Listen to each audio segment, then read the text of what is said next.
Hello and welcome to this Good Grief School panel discussion, part of the Good Grief Festival.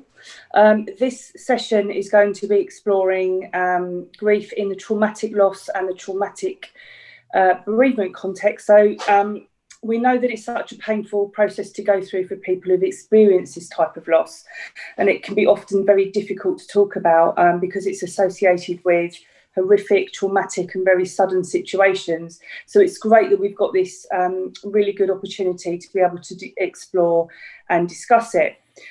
So if I could just do some introductions, starting with myself. I am Joanne Early, facilitator here. I am interim CEO of a charity called Samm National, which stands for Support After Murder and Manslaughter. I've dedicated the last 10 years of my life supporting families when there's been homicide or families bereaved by terrorism or mass fatality events.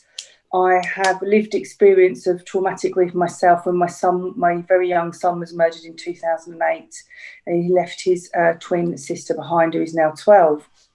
So that's my background, and I'm absolutely delighted to be joined live by Gary Andrews, who is a fabulous illustrator and cartoonist who very suddenly lost his wife to sepsis. Also joining us is Mark Lemon, podcaster and award-winning children's author, who Mark lost his father to murder when he was 12. We have Dr. Rachel Gibbons, who's been working here as a consultant psychiatrist in this field for 20 years and chairs a working group at the Royal College of Psychologists looking at the effects of suicide and homicide on psychiatrists, which is really interesting. So if I could just start off by exploring what this kind of grief is like and what it's like to experience. If we could start with you, Mark, please. Okay, well, good morning. Yeah, so this is such a hard question, really, isn't it? I mean, how you can put that into words, I guess, is that sense of your world shattering, you know, depending on the time of life, really, as well, I guess. You know, as a 12-year-old boy, you know, I had a happy life in Cambridge. Life was normal in a sense of, you know, you'd expect. You know, my dad was my friend. We did sport together. And so to lose someone so traumatically and so suddenly just turned my world and my family's world upside down.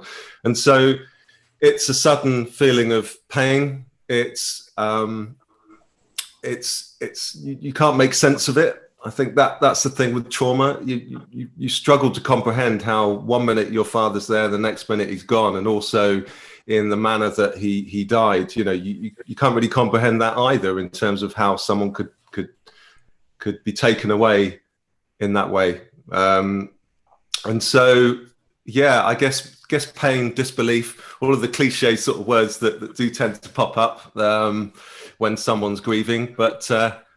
For me, as a 12-year-old boy, it was pain, shock, and disbelief, I guess. Yeah, and I mean, you experienced that as a 12-year-old boy, and now obviously you learned to kind of live with your own story, don't you? As you've come into adulthood, is there any difference between what you feel now and what you felt as a 12-year-old boy, kind of psychologically? Is that? Did you notice any differences there? I think it's funny. I was talking about it earlier before I actually came onto this, and I was how, you know, you obviously try and process these things throughout the years, and how you just tend to live with it. You know, it's like I always put it as the analogy of a coat you wear, and one day it's heavier, and grief never goes away, as we all know. You know, it's constantly there, but you sort of train your brain to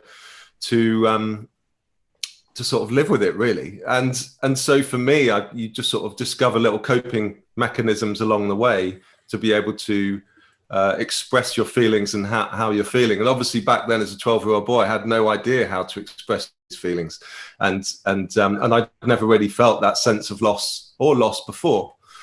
So for me as an adult, I think I've just sort of taught myself how to express myself, whether it's writing, listening to music, going for a walk, all of these little techniques that I find useful for myself, and which is why I'm so passionate about trying to share these experiences and these, Yeah, and what I think one of the interesting things about traumatic grief is, I wouldn't say interesting, it can be quite hard to tell people what happened. It's a different grief process, and it's a different set of circumstances. And you're talking about something really horrific like murder. How did you feel easy at all about explaining the circumstances around your dad's death, or did you shy away from it, and how did people react to that? Yeah, for many years, that's probably why I never really talked about it for many years, is because it's not like your grandmother dying and she's of old age, all of a sudden he's murdered, and he's you can't comprehend that, especially to my friends. So it was very difficult to talk about. I didn't talk about it for many years, and it was only until I was sort of 25 years old I went back to revisit counselling and therapy, and you quickly realise there's all this stuff still locked in, obviously. But I just find it very difficult to tell people, what happened, obviously, because you have that sense of burdening them with that experience, and whenever I have told anybody, and still to this day, it's like, what did you just say that, because so it's only in the last few years I've really sort of started to feel a bit more comfortable about telling the story. I can say he was murdered, but it's going into the detail of it which is even harder, and feeling sort of comfortable with that in myself to tell somebody else. Difficult thing to do, because you're also faced with other people's shock when you say it, because you get that reaction back. I completely understand that. And Gary, turning to you, I mean, you were with your lovely wife for many years, and you lost her suddenly to sepsis, and one day she was there and one day she wasn't. How was that for you? What was your grief? It was a slightly different type of trauma, I guess, in a way, But the word that springs to my mind the most is the surreal aspect of it. It's just completely surreal. I was away on business at the time. I was in another country when she was taken ill, and it happened so fast that by the time they said, "Can you get on a plane home because she's gone to hospital?" by the time I landed, she was dead. So it was kind of getting on a plane with what you think you're going to have to be looking after the kids for a week because your wife's a bit poorly, to landing and realizing that it's just you now. That was incredibly surreal. That is the overwhelming sense, on top of all the regular grief feelings, because and also she was younger than me, she was fit, she was healthy, do you know what I mean? So there was no warning. When someone has an illness and you kind of prepare, you do a lot of the grieving before they die, I think, so to suddenly have this go, boom, there's your life turned upside down overnight. It's everything that Mark was saying about the sort of unexpectedness and the whole thing being turned upside down, but it is that surreal sense of, no, wait a minute, that in a minute someone's going to come in and go, no, actually we got it wrong, she's not dead, she's just out here. And because I guess in your mind she wasn't supposed to die. It was 1 minute she's there, the next minute she's gone, and we know that with that real shock, that sudden kind of traumatic change, and your body reacts traumatically, your brain reacts a certain way. How did you psychologically at the time? What was that like for you, and what was that like in the early days? Well, I think the difference that I would have had to Mark's experience, for instance, is he was a child losing a parent, and he had, being pulled along with that. As a parent, I had children to look after. So a lot of the what could have perhaps, where I could have perhaps disappeared into a kind of a pit of despair or whatever, I didn't get the option in a way, because the children needed feeding and clothing and looking after. So, but in a way that was also the kind of the godsend for me, that they gave me this purpose to pull me along. And I've told the story before that when I told them she died, you know, there were the tears and the pain and the howling and whatever. And then about 20 minutes after we all calmed down, the next question was, what's for tea? And, and you go, yeah. And that's exactly the point, you know, that had to continue. So that was kind of my survival technique in a way, I guess, was looking after them. And does that make some sort of sense? It makes perfect sense, because actually the way children, and correct me if I'm wrong, Mark, through your experience of being 12, well, very young children. In fact, my daughter was, you know, she was a baby when her brother was killed. And so she was growing up. She grew up knowing this story for her own level of understanding, but she would talk about it in very short bursts, and they'd say, "Can I have an ice cream now?" So that kind of reaction, kids take take it in bite-sized chunks, and they talk about it for a few minutes, and then they're able to kind of switch to something else completely. And I've seen that many times with grief, particularly this type of grief in children, because it takes a long time to process it. In fact, when you have a traumatic loss in this way, your brain actually slows down. And Rachel, correct me if I'm wrong, because you're the clinician here. My own experience, my brain slowed down. It took me twice as long to take any information in for a long time. You know, I was... My own psychological reactions are I was forgetting things. I put cheese in the cutlery drawer. I didn't know what day it was. I thought I was going mad. I couldn't remember a holiday that I had with my ex-husband, who was the perpetrator, and I just felt like I was going mad. But it was about kind of taking information in slowly and just kind of lots of repetition. And my daughter had lots of questions at the time, you know, sort of a few minutes at a time, and then she'd go off and play. And, you know, she's still like that now. She's 12. She still asks questions in short bursts, and we talk about it for 5 or 10 minutes, and then she'll go off and do something, and, you know, speak to her friends. Or so it's, yeah, children are I think children are very resilient around grief naturally. Has that been anybody else's experience? It has. For me, they taught me a lot about it as well. My son was 7 when Joy died, and my daughter was 10. And there were the initial tears, obviously, the initial upset and tears and pain. And it was the last Friday of half term, and they wanted to go to school on Monday. And I said, actually, can you make it Tuesday? Because all your teachers need to tell your friends, and it'd be easier for them if you're not there. So we had a day off and went out and did things, whatever. And then they wanted that normality. They wanted something familiar, I think, to go back to. But I remember my son, 2 or 3 days after Joy died, he'd had a few tears, but nothing much. And then suddenly one night he erupted with anger and didn't know what to do with it, and just beat the living out of our sofa, you know, for 5 minutes until he was exhausted. And then we could have a nice cuddle and a cry, and then we carried on watching the telly. And a couple of nights later, I felt that anger rise up in me. They were in bed. So that poor old sofa got it again from me, because I'd seen what he'd done. And it was I wouldn't have probably thought to do that. As an adult, I'd have sat there popping it up. Yeah. But having watched him do that, I thought, you know what? And I just piled into it. And it released it. So they do have this kind of instinctive reaction to grief. And as an adult, you know, we process things in such a different way that for me it was an incredible learning experience to see some of the ways they processed.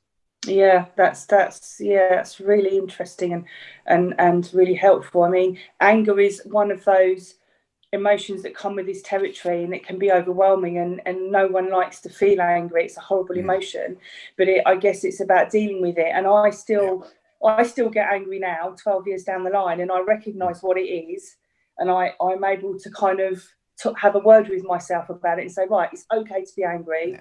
What's not okay is to have certain behaviours around it, but at least I can let it out in some way. Well, off the back of this, I went and bought a punch bag, and we have that out there. And if you're feeling it, you can go out and just lay into the punch bag and say, right, just burn it out. So yeah, that's a great idea. Yes, brilliant. Must get one of those. Mark, do you feel the anger still? Where does the anger sit with you?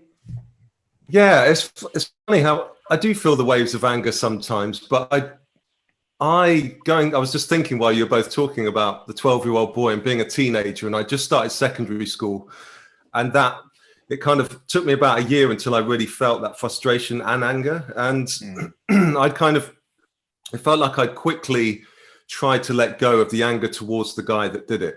You know, I think somehow I was able to let go of that, but also it manifested in other ways. So, you know, not only did I have lots of hormones going on, but I just became very cross at the world, very angry, and, you know, and yeah, I'd lash out at school, but thankfully I had teachers around me who were fantastic and who actually made me realize that this emotion is normal because of the way you're feeling and what you've gone through. You've gone through some huge trauma, and this emotion is normal, you know.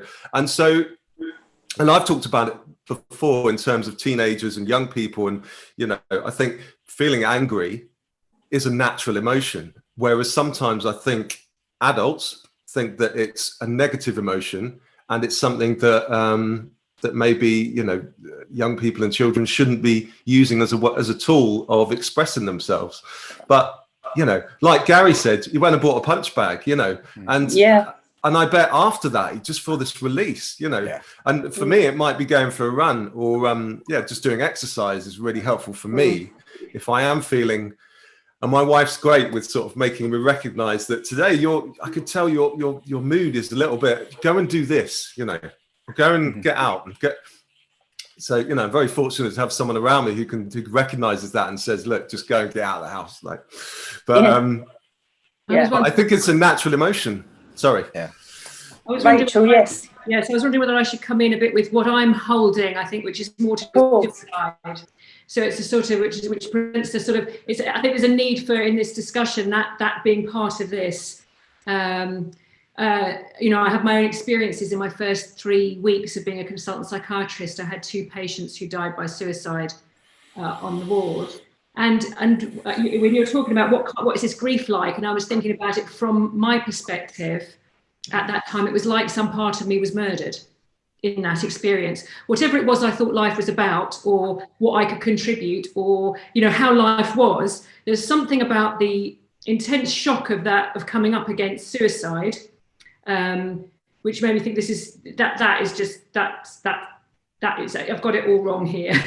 Life isn't like I thought it was. It's like you're stripped in that moment. You're stripped of whatever fantasies you have about life, I think, and you're up against something very, very real about loss.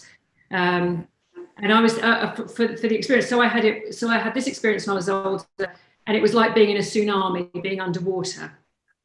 And it was only through talking about it with colleagues who had had similar experiences, I gradually started to come out of the water, and the sense of shock. And looking back, clearly had post-traumatic stress disorder. But I think there's something about the having the space to talk and work through it that is profoundly important in moving forward. But I think the problem with suicide is when it comes to the normal stages of grief. I mean, the trouble with this sort of loss is it puts you haven't got time to go in an orderly way through the stages of grief. You're thrown into what's called a psychotic sort of functioning dissociative state. So it's very difficult to sort of process it and come out of it. And I think if you take suicide, I think the anger part is profoundly difficult, because who are you angry with? Can you be angry with someone who's died? You know, what do you do with your anger? And I think what happens then is it feeds into guilt, self-blame, and paralysis, inability to mourn, really. So I think the anger bit, where it comes to suicide, is a very difficult part to get a hold of. It was easier for me because the anger was at the universe, because there was no one to blame apart from illness, if you see what I mean. So for me, I'd just be angry at the universe for taking her away from me. There wasn't a person to blame, or which person do I blame, or doctors to blame. It wasn't their fault. It was just one of those things, you know what I mean? And so the anger was there, but then it was quite easy once it was out, and there wasn't that sense of the PTSD, the kind of, but what you did get was that little bit of survivor guilt. Especially because I was the older partner, you know, she was 15 years younger than me, so it was, and female, so technically I should have been the one to go. So there was that sense of, hang on, that's so unfair. that she went, not me. So there was definitely in the early days that bit of survivor guilt going on with me. I can understand that. That makes complete sense. But anger, I mean, Mark, you said that we teach people that anger is a negative emotion. If I could just ask Rachel's opinion about how do we explain anger as an emotion? How do we support people who are angry through sudden death? And Well, I find myself a bit baffled by the idea that anger is a problematic emotion. It's an emotion about life, fighting for life, being alive is anger. So there's something very peculiar about our attitude to anger if we're not accepting it or encouraging it or supporting it, really. So I think there's something in that, but I think it's, again, as Gary and Mark are talking about, and you get a sense of that it depends very much on the death. For suicide, anger is so difficult. Once you've got to actually people being able to express anger, you're well on your way to some sort of movement forward. In some ways, once anger arrives, that's healthy. You're into a healthy realm. It's the problem is when you get stuck before that, when you're not feeling angry. When you're feeling angry, you're coming alive. Before you're angry, you're in trouble. And if you're stuck not feeling angry, you're in trouble. Yeah, I think that's why I was so pleased when my son exploded 3 or 4 days later, because he'd done the bitter cry, but then I was thinking, there's not much going on, and it was obviously building up inside. And then after that, it was out there. It had released that pressure. Yeah. I think as well with anger, especially as a 12-year-old boy, you're kind of channeling that towards not being able to go to football with your dad, not being able to do Father's Day with your dad. So all these different elements of anger come in for lots of elements of your life. So yeah, it's just completely natural, isn't it? Like Rachel was saying, and Gary. Yeah. Yeah, I mean, my daughter, she gets angry. She has outbursts of anger. She channels it in her own way. She's very active, and she's found, ways to channel her anger through horse riding and lots of other things. But we do talk about that. And at first I was really uncomfortable. As a bereaved person myself, I was really uncomfortable with the idea of being faced with this emotion called anger. And I found I couldn't get angry myself for ages. And all of a sudden I started to become angry, and it actually made me feel really good. And it confused me because I felt great. I was like, I'm so angry and I feel so great that I'm angry. And, society teaches us that anger is a negative emotion at sometimes. And I was thinking it just was very confusing to me. But in terms of my daughter, I say it's okay to be angry, just channel it in a certain way. Is that the right advice, Rachel? Is that the right? Yeah, well, there's something to be angry about.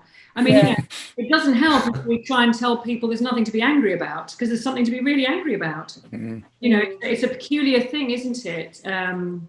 About we mustn't express it, but actually there's a lot to be very angry about. I certainly struggled with it for a long time. And the trouble is with anger, if you don't put words to it, if you don't feel it, put words to it and express it, it's toxic. If you try and keep it inside you, that's what the cause of depression is. Clinical depression is anger, unverbalized, engaged with, processed, verbalized anger. Okay. So people think depression is sadness. Clinical depression is not sadness. Clinical depression is what's called anger turned inwards. So that's profoundly unhelpful. Okay. And so mourning depression is sadness. So they get mixed up together. Yeah, and I think when you said you're in trouble if you don't get angry, what you're saying is really interesting. It turns into depression, and if that's not treated, I've come across people that have lost loved ones suddenly, and they've gone into a kind of a complicated grief state where they go round and round in circles about the actual events surrounding the death, and that is their daily focus. Absolutely.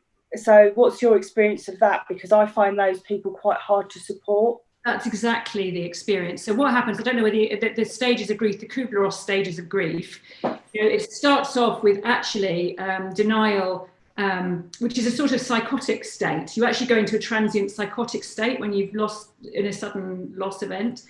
then the next stage is guilt, blame, and anger. But the trouble is, if you get stuck, if you can't express anger for any reason, you get stuck in this obsession, in this obsessive cycle of guilt and blame, which isn't a sane state of mind at all. It's a sort of, and what you do is you get into an obsessive loop, and often you'll write somebody, often yourself, into that loop. So somehow I should have done something. This, if I'd have done this, if I'd have done that, if I'd have done the other, round and round and round and round. Very difficult. What helps, I think, is having some space to talk about that and to try to identify what it is you feel very guilty for, and to be able to talk about it. The trouble is, if you're feeling very guilty, so for example, after a suicide, people can feel, it's my fault this person died. And they can feel so sure that it's their fault because it is at a psychotic level that they can't talk about it. If you can get them to talk about it, then it sort of releases this, and you can say, well, actually, clearly it isn't your fault. And they can move on. But otherwise, it's like the energy gets very, very trapped and blocked.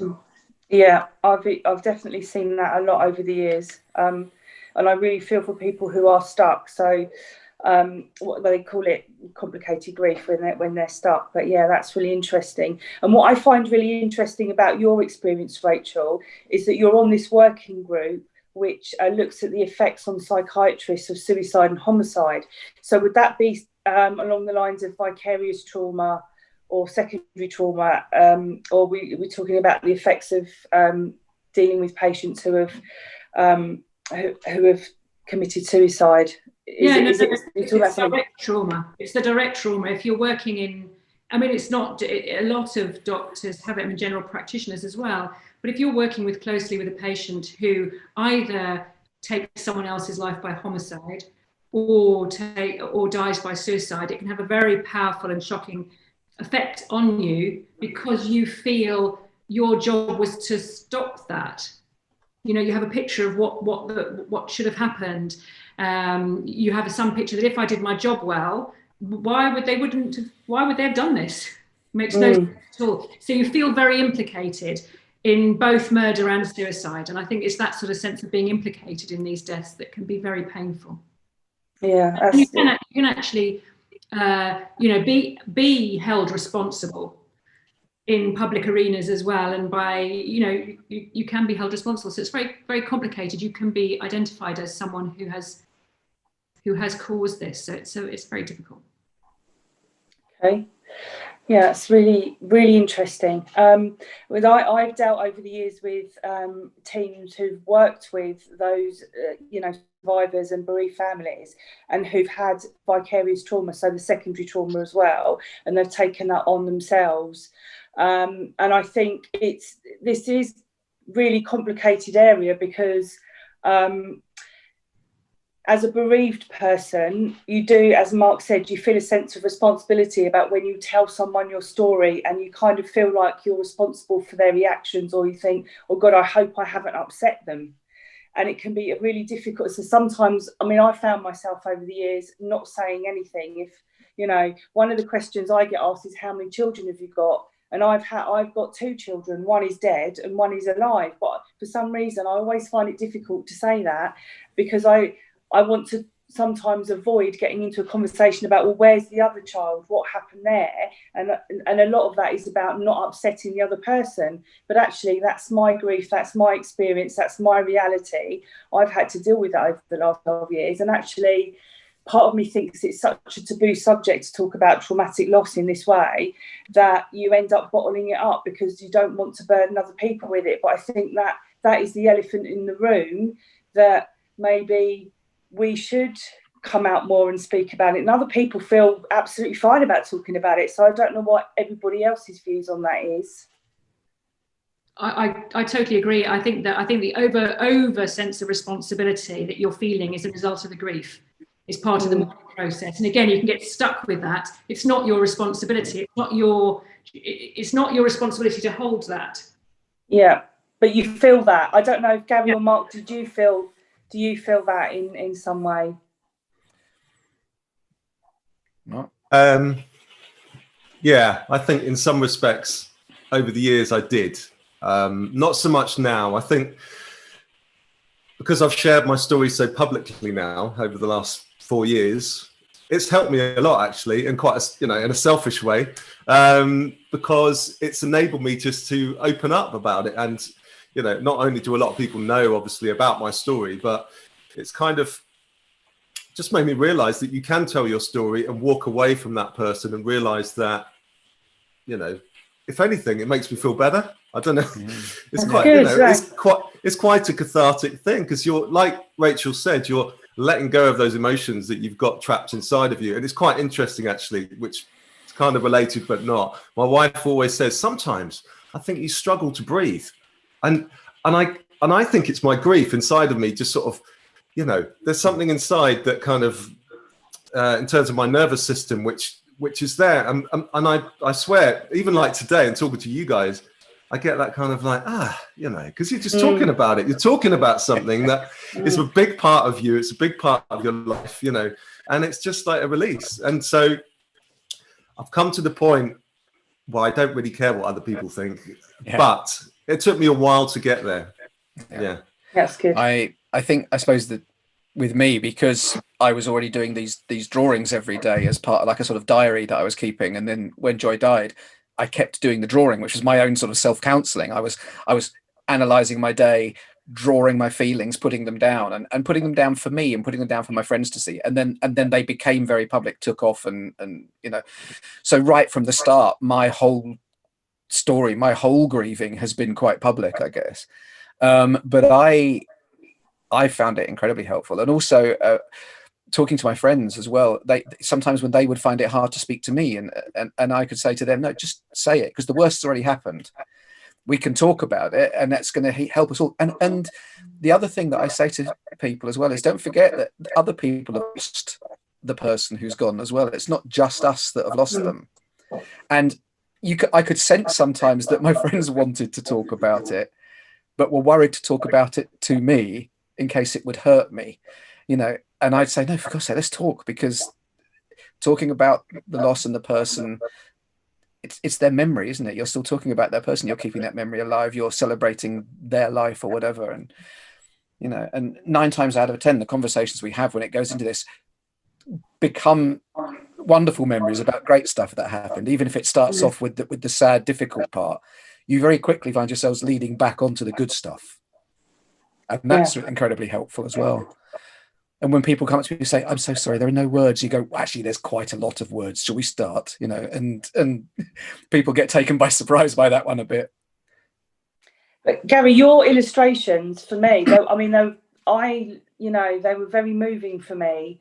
And they do, that cliche of a picture tells 1,000 words. Yeah. They were able to me, they came across as, can't put it into words myself, but they were so moving and emotional, and they were very good at, your emotions came across in those, and your children's emotions and your feelings about. I thought they were absolutely fantastic. Thank you. Well, I do think in pictures, and for me, the drawing's the easy bit, and the difficult bit, if you like, would be sitting there thinking, what happened today? What did I feel today? And once I knew that moment, drawing it was the easy bit, and you could put it into the pictures. And quite a lot of the feedback I get from people online, from strangers, is, oh, thank you for putting that down. I couldn't express it, but that's exactly what I've been feeling. And you've put it out there for me. And now I can show this picture to somebody to let them know what it was I couldn't explain, which is an incredible privilege. That I'm very lucky that I have this.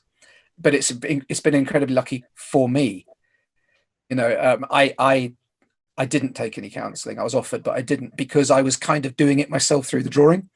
Yeah, some people find their own way of dealing with it, and what I liked about the illustrations is your children still look at them, don't they? And they look back. You've got them as a record of your feelings, and a record of the journey, we've all taken.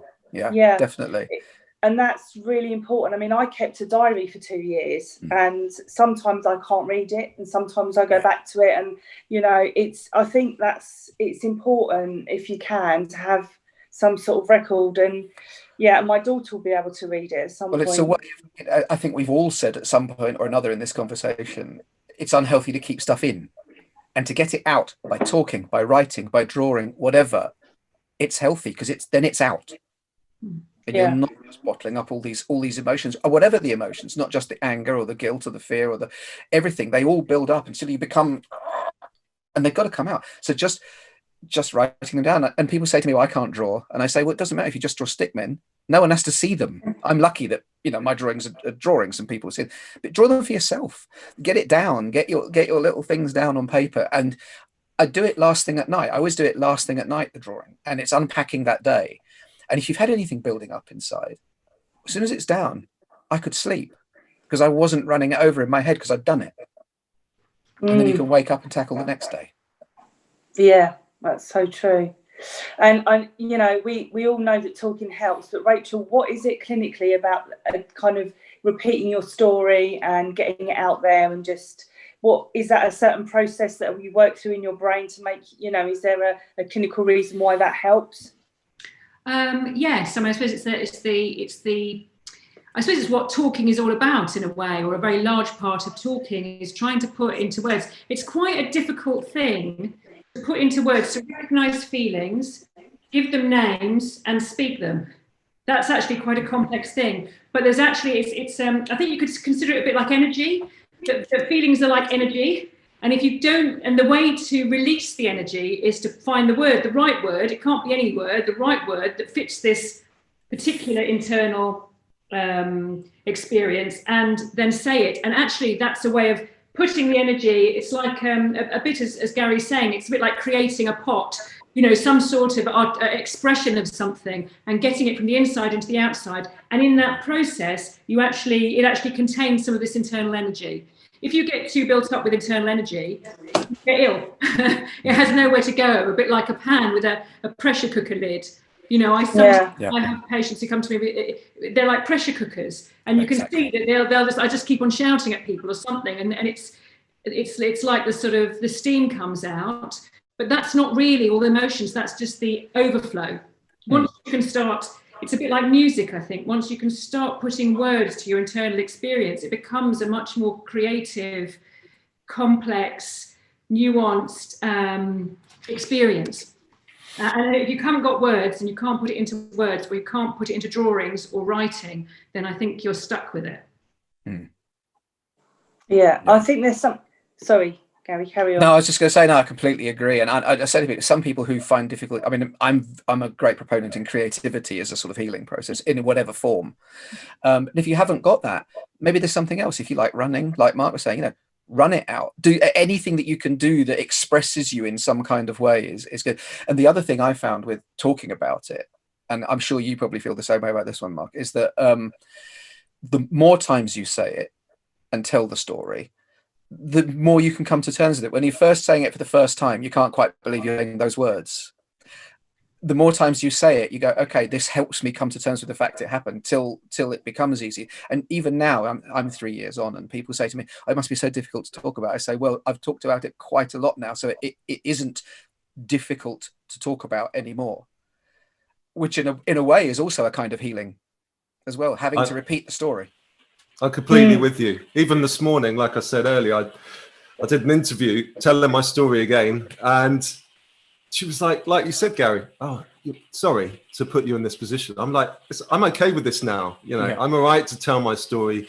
You know, it makes me feel good. I'm telling it because it's my life. It's a part of me.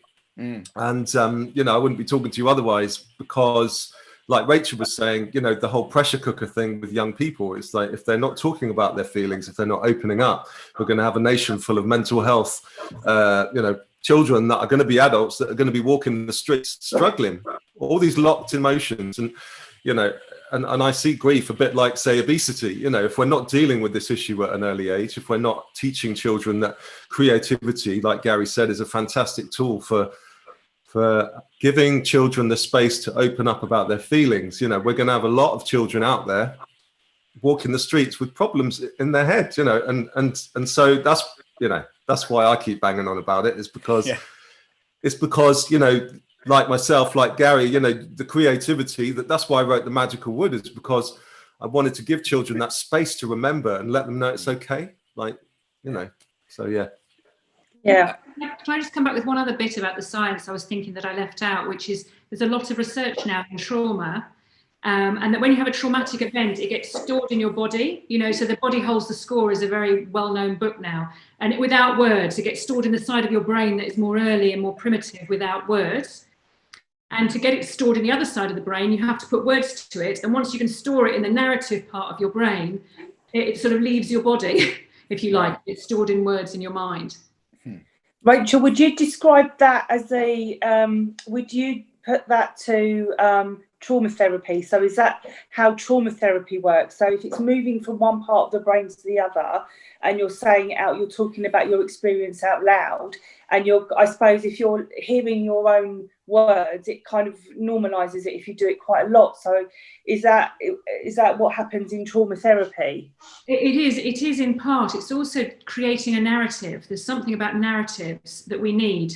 Where trauma isn't stored, it's stored in all bits and pieces. It doesn't have a narrative. When you put words to it, the bodily experience becomes a creative story, and we can store that, and then we can move on. So it is very much about that, and letting that narrative develop. And I'm sure Mark and Gary, when you talk about it now, or Mark, when you talk about it now, you must find that your story probably slightly changes each time. The narrative probably develops. It's interesting, yeah. And also I was talking to somebody, I was in a podcast the other day, and they were asking this question, and they said it must be difficult. So the thing is, every conversation you have, especially and people like ourselves who are slightly more public about it, the questions come at you slightly differently. So each time you are telling the story, there is a slightly different angle each time, depending on how the questions have been asked. So although there is constant repetition, it is constant repetition with a new slant, a new angle each time. It's not like the story's growing or developing or changing, but you're slightly examining it from a different angle, depending on the agenda, whatever, of the person asking the questions. And that in itself is quite incredible, because you suddenly find yourself discovering things about your own story you didn't realize when a person asks you a question in a certain way. I was just about to say that. I discover new things about my grief through each conversation. Like, off the back of this, I might walk away and go, oh yeah. So I'm completely with you, Gary. Each conversation is probably on a different spin, but you walk away with this new sense of something new. Yeah, and I guess that will continue that way. One of the things we talked about coping mechanisms, and over the years I've seen people who've wanted trauma therapy or therapy around their loss, and others that have found other ways. And I've always found that or other routes to dealing with their own grief and trauma. And I've always found that really fascinating, that there's not one size fits all to dealing with this, and there's and the coping. And I've seen some people's journey go from they couldn't get out of bed for days to actually going out there and talking about their experiences like us. We're open and functioning again, and going out socializing, and all the normal things we do that stop us in our tracks when this first happened, and for a long time. But it's people's ability to cope, and the different ways that they cope, and the different things they find to cope, that I find really fascinating, because I always thought that trauma therapy was quite an important key part to play in a person's recovery journey. So I don't know what everybody thinks about that. I think I picture it like the grief is this big forest, and you'll start at one side and you're going to be going through this forest, and we're all going on that same journey through that same forest, but the route we're choosing through the trees is different for each person. And sometimes we'll both join each other on the same path for a bit, and then they might veer off down that route, and then might take a wrong turn, then come back. And we're all working our way through in our own different way through that same tangled woodland, and hopefully coming out the other side or through into the thinner part. And we join each other, as we say, as I said, sometimes we'll overlap, and someone will come on you that journey for a little bit with you. That's kind of how I see it. That's a great description. I'm the same. Sorry, I think you just sort of navigate as you go, really, and that's the way I've found it. And sometimes I'll revisit certain parts that maybe I struggled, and then I'll kind of try and reevaluate where I'm at with my grief now, and which is probably what I'm doing now. I sort of seem to be sharing more and more of my feelings, like especially online or social media, but if anything, it helps me as well as it might help somebody else. Like Gary said, with your drawing and your illustrations, at the end of your day, I might post something like a quote or whatever, but that's essentially how I'm feeling. Mm-hmm. And then if somebody says, I'm so glad you posted that, and that's kind of, like Gary said, coming on the journey with me in terms of that day and how you're feeling. And for people like ourselves, I think, who are publicly expressing our grief in this way, the really important thing is to keep that true, keep that to our own feelings. It's as soon as you start thinking, what do people want to hear, then it loses all authenticity, and it becomes pointless. So we have to keep that truth to ourselves. It's what I'm feeling. It's not what everyone else has to feel, but somebody out there will recognize it and go, oh, I associate with that, thank you, or whatever. It's not a how-to for everybody. We're not doing grieving for dummies. It's not that. It's just one choice, and people can recognize and take from our journeys, and ours are different. You and I will express it in different ways. And people can take from all the different people that are out there, like us, talking about it, to go, there isn't one route. And when other people realize there's not one route as well, that's really helpful for them too. Yeah, and I think there's something to be said about the people that we are surrounded with as a bereaved person, that they think there's a particular route to take or there's a particular way to behave. And I remember one really classic example of this was I came across two mothers whose husbands had killed their children, and they were left without that, and their husbands had killed themselves. So they were left motherless mothers. And their husbands did this awful thing, and they found friendship with each other, and they did an interview with a national newspaper. And I remember speaking to the journalist. She rang me up and she said, one of them is going to the grave every day to see her children. I think she really desperately needs help. And I'm thinking, well, if that's what gets her through, why does she necessarily need help? So it's other people's perceptions of how we should be coping, or bereaved people should be coping, and we should have this certain behaviour. And I think it's about being, as you said, being true to ourselves and getting out there and saying, no, this is okay to say, this is how I feel. This is what I'm doing. This is, if I want to go to the grave every day, then that's not harming anybody. That's just, I'm getting something from that. So I don't know if you've experienced people, like the unhelpful helper trying to organise your own feelings because it makes them feel better. I think if there's one thing that you can let the bereaved know, is that nobody grieves the same. Like Gary's mentioned earlier, their path is their path. How they're feeling is natural. And there's a stigma. There is that stigma in this country that you need to grieve in this way. She shouldn't be going to the grave now. Like, oh, we're 2 years on now. What are you doing? I shouldn't be talking about my dad. I was 12 years old. I'm now 41. Like, why is he still talking about it? I'm talking about it because it never goes away, and it's just part of you. And I always say that, when the day that you find out that your loved one has died, you change as a person. You're not that same person anymore. Absolutely. I'm the physical body, but mentally, spiritually, I've changed into this new person, and unfortunately they've got to adapt to it. Those around you who love you need to adapt to you and how you've changed as a person, and I think that's, like you said, Joanne, they just need to adapt to your grief, basically. I think people find that difficult sometimes. Sorry, Rachel, you carry on. So I was going to say there's another truth, I suppose, which is maybe one of the wonderful things about this festival, is that, actually life is about grief and loss. It's interesting, this idea of you should have recovered by now, but I wonder if that's the whole thing to do with stigma around grief and loss, and the lack of acceptance of grief and loss somehow. So, for example, in medical school, as doctors, our life is totally about dealing with loss. You're telling even people to come and see you, that's a loss event. But we get about half a day in our training about loss and grief in the 5 years of medical school. So there's something about how can we acknowledge, embrace, really accept in that life is about grief and loss, and we're mourning and grieving the whole time.